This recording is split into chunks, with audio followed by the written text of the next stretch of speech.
Dr. L is calling from Melville. Some issues around masks. Good afternoon to you. Hi, good afternoon, John.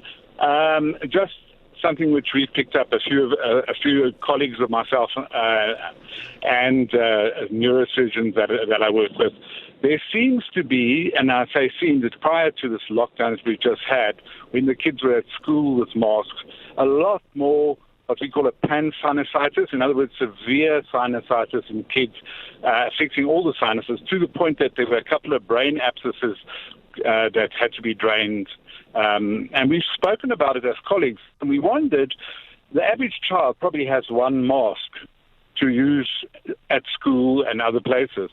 And it would be amazing to do, say, 10,000 or 1,000 masks, swab them and see what bacteria are on there. I'm not talking about COVID now, I'm talking about bacteria. So these kids are probably have this mass of bacteria against their faces, and there's no doubt about it that this year, especially prior to this lockdown when the schools were still open, we as GPs and myself, in working with a neurosurgeon, have seen more brain abscesses and most definitely more severe pan-sinusitis.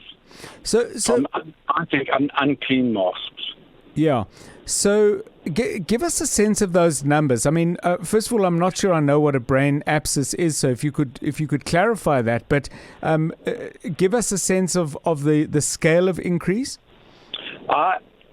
Well, I would say at least quadruple. I mean, in small kids, all the sinuses are not developed yet, but in school kids, they are still developing, and certainly in bigger children, you have fully developed various sinuses in the front of just above your eyes, and then sort of down behind your eyes, on your cheeks, those are maxillary.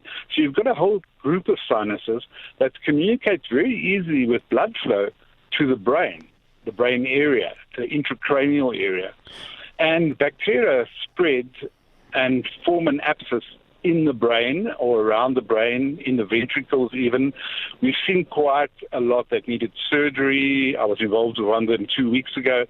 And it's definitely, from a medical point of view, from a GP point of view, a lot more. News. Experts. Analysis. Where things stand. What you need to know. Drive home with John Perlman On 702.